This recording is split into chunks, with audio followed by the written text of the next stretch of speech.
So in 2023, I started this video by saying Monaco was shit. Then in 2024, I shook things up a little bit by saying Monaco was shit. So in 2025, might as well stick with tradition. Monaco was shit. That's alright though, as the real action was about to begin. 4 corners, insane speeds, intense bravery. It can only be the Wiener 500.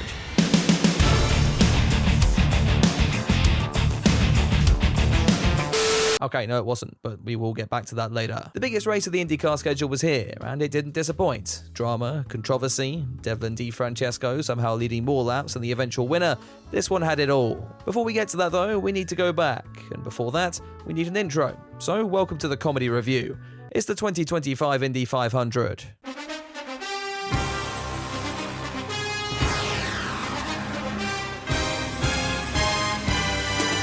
So let's take it back to the very beginning of the month of May, because 4 identical left-hand corners require 31 hours of practice for some reason. The team everyone had their eyes on were the Penske squad, having won the last 2 500s with Joseph Newgarden and locking out the front row at the 2024 event. And while they rolled off the truck firing, other teams were taking off, just in the more literal sense. Kevin Simpson's car was at least clever enough to deliver itself to the pits after the Cayman Islands native tried to break free of the confines of the circuit, and he wasn't the only one. Takuma Sato breaking 2 rims in this early crash, though going on to compete because he's hard as f***. Kyle Larson was another making waves early on, or maybe that's just me listening too much to Fox, whose stiffy for the Cup Series champion is so huge it's rumoured to be visible from space. That said, props to the McLaren driver for giving us one of the stranger descriptions of IndyCar I've ever heard. You know, when you look at the wall, you feel like you're hauling ass. Larson, the self-proclaimed best driver on the planet, would once again be attempting to complete both the 500 and some NASCAR race you lot won't shut the f*** up about. All I know is it has something to do with cocaine. Oh look, the best driver on the planet's in the wall. We should probably speak a little about liveries as well. Graham Rahal was back in his high-vis look, like he's taking part in some 5-year-old school trip, and this year it's spread to the entire car. Visible warning signs to the other drivers, which is actually very considerate, so well done. Rookie Jacob Abel was donning a retro livery in this one, marking 40 years since the famous spin and win by Danny Sullivan. A lovely looking car, can't wait to see that take the start. God, I really hope that doesn't age badly for whatever reason. Elsewhere, Ferrucci was back in the America car, a livery that I've been ever so slightly critical of in recent years. Honestly, I'm surprised Ferrucci's car wasn't fitted with a foghorn and missile-striked an innocent family in Iraq every time it crossed the finish line. Anyway, I've grown up, and actually, this is the second best livery on the grid this time round. No, it has nothing to do with Stingray doing the same thing. One team that hasn't changed their look was the new Prema outfit, though as it turned out, they hadn't done anything, and were still building Robert Schwartzman's car before opening practice. They were at least somewhat saved by the fact the rest of the field were too scared to go out on the circuit. Yes, it was the return of IndyCar's greatest fear, water. When we did, it was Christian Rasmussen causing a stir, fluttering the seagull with this move, though hats off to the McLaren driver for remaining cool, calm and collected over the radio, however. Rasmussen is such a f***ing idiot. Add him to like the mega list. He's already on the list of idiots, but there are too many of them. He's like above everyone else. Come a bit back later in the day though, as the ECR driver swapped his race run for practicing some very ambitious victory donuts in a moment that Fox still utilised to toss themselves off over Larson. Larson doing a good job, not overreacting. It almost looks like a Daytona wreck. And I think you make a great point. Of all the drivers that have seen that before, Kyle Larson may be the most experienced with somebody way sideways or backwards in front of him. I wonder how the greatest ever racing driver's getting on. Oh look, he's in the wall again. The Penskes and Ganassis were looking like the teams to beat at this early stage. Slightly lower down the order, it was time for Graham Rahal's Moan of the Week. Sorry man, this shit's not acceptable. Like this rear wobbles around like crazy. I'm not about to crash this thing today. I'll do that on Saturday, but not today. It's just not good. It's just the rear is, I don't know. Thanks for listening to Graham Rahal's Moan of the Week. It was now almost time for qualifying. The teams using the last 5 days of practice to finally tune their cars to be as quick as possible, only for Marcus Armstrong to add his own modifications at the last minute. What caused this strange wreck was unknown, although the commentary team showed an interesting theory on Armstrong's state of mind. Yeah, just a little bit high. With it also being quali day, that meant it was time for... Oh! Spin it in the wall! That's huge for Colton Herta. Upside down and dragging down the track. That's a big impact. Traditions.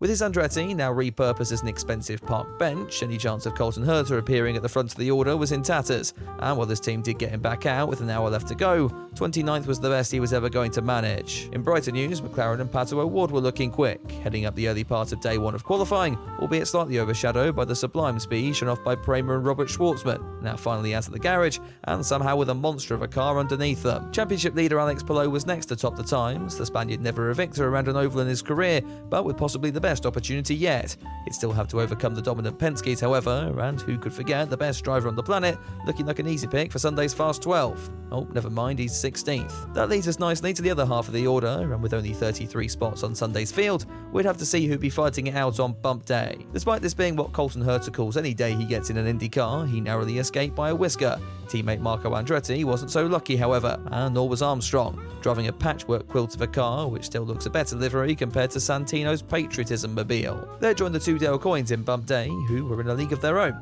Unfortunately, that league was shit. That left the final spot on the grid down to their drivers, Rinus VeeKay and Jacob Abel, the 18 taking first blood as it was fastest after the initial runs. Now, this session usually brings with it an increased amount of stress, and thus has the tendency to bring about some pretty big moments of brain failure. Just take last year, for example, when Marcus Ericsson couldn't count to 4. This year, it was the turn of the Coynes, deciding to remove VeeKay's time despite him having a place in the 500.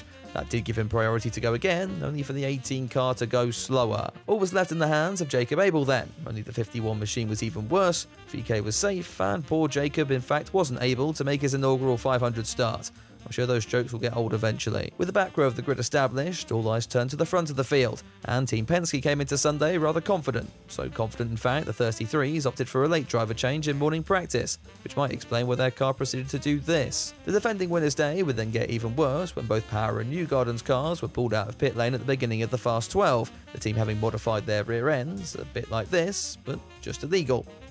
Right, I'm going to move on. If you want the full rundown, I covered this in detail in the video last week, but the ramifications were massive. Power and Newgarden would now start alongside VeeKay at the back, McLaughlin would get away, scot-free, having destroyed the evidence, and owner of the Penske team, and IndyCar, because that doesn't sound sus whatsoever, Roger Penske would repurpose the 500 starting pistol to be used as part of the firing squad that wiped out half of his team's senior leadership, in a cheating scandal so prolific it even attracted Tom Brady for race day. Once Tim Cindric's brain fluid had been cleared from pit road, we started to realise how big the opportunity was for those left in the now Fast 9, with the likes of David Malukas, Takuma Sato and Robert Schwartzman standing a chance to break into the final shootout for pole. Taku getting in, despite his ribcage still resembling a jigsaw puzzle, was a miracle, as with Schwartzman completing all 4 laps without his Prema spontaneously combusting.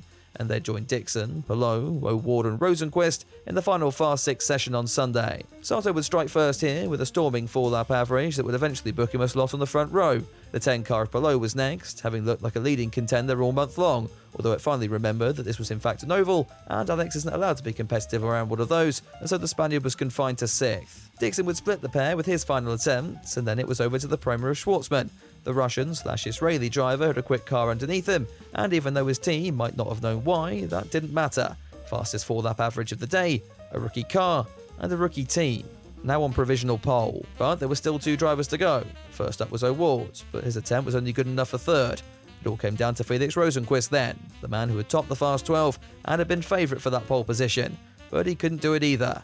Robert Schwartzman was an Indy 500 pole sitter, and now everyone watching this had the exact same question.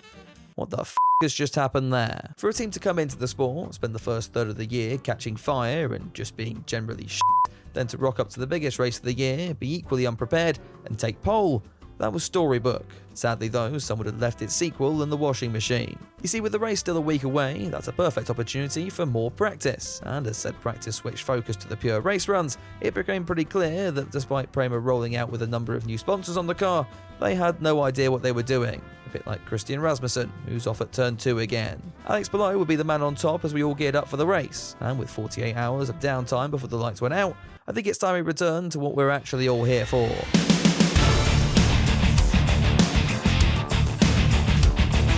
6 wieners, slightly less than 500 miles, 1 dream.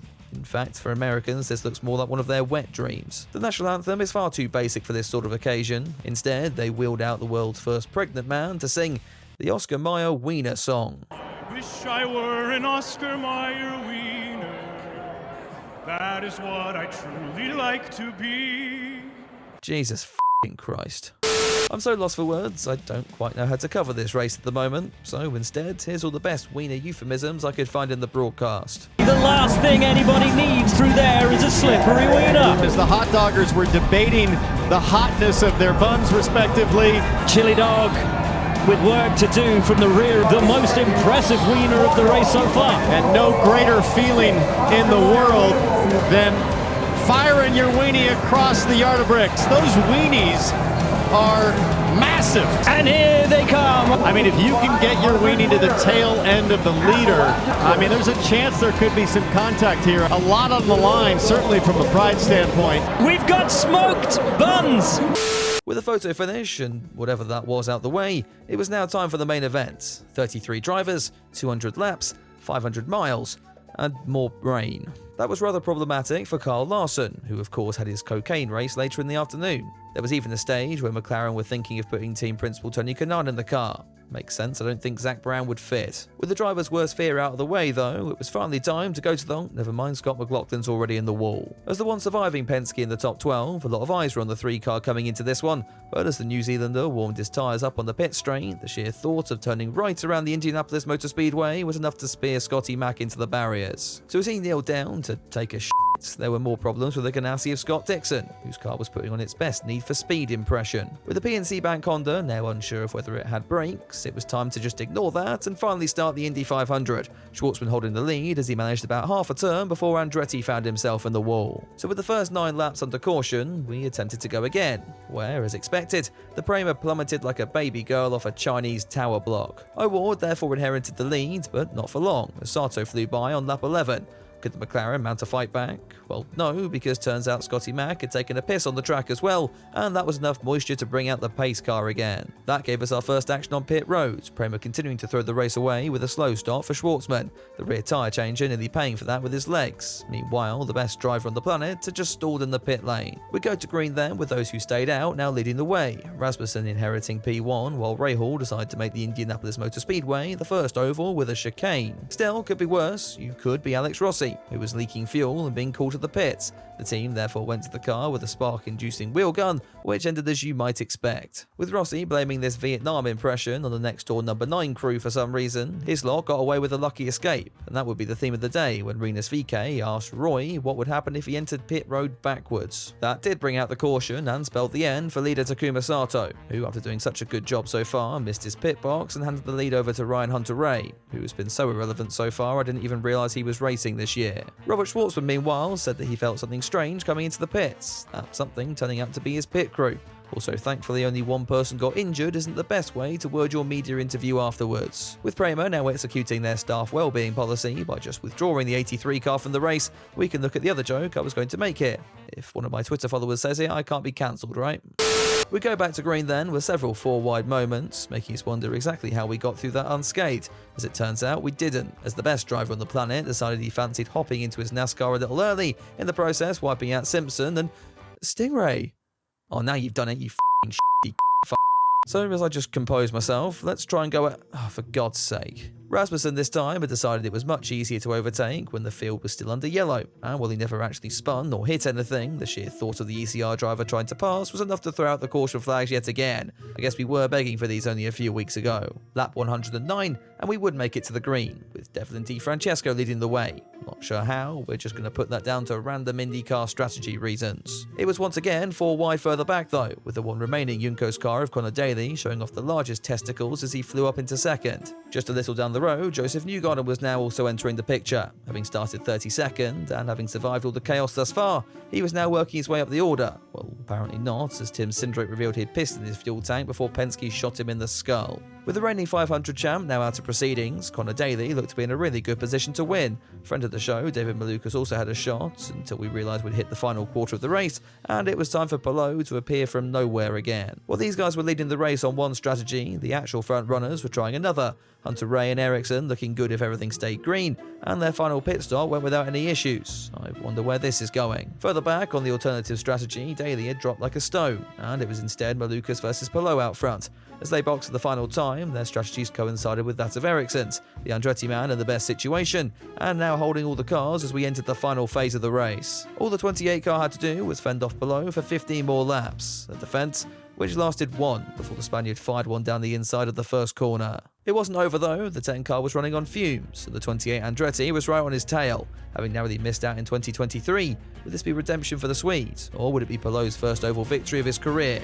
The laps ticked down, and the pressure mounted, but in the end, the ex-Formula One star, who went through so much heartache in his career, would suffer a little more, because this guy is annoyingly inevitable. Alex Palou crossed the line, now an Indy 500 winner. The one blot on his record, no more. And of course, Seagull had to try and make the moment about himself. So as he became the next name to douse himself in a suspicious white liquid on national television, we look back at one hell of a race. No, actually, one hell of a month. I'm honestly sat here on Monday morning suffering from withdrawal symptoms on that one, and after one of the quieter starts to an IndyCar season in recent memory, this is what the sport needed to remind us why it's a million times better than the Monaco Grand Prix. We had chaos, we had overtakes, we had wieners. Sorry, I'm still thinking about that trophy. Point is, this is what IndyCar's all about, and despite there not really being a championship fight this season, bring on the rest of it. The heartache shown by even those who finished on the podium just show how much this one matters to the drivers. Or maybe Ericsson is balding here because he knows his car was illegal and will be disqualified 24 hours later. Hey, at least IndyCar's technical inspections seem to be working again. If you've enjoyed this video, well, I've been covering every single race this season. The link for the playlist is up in the top corner right now, so go and check it out.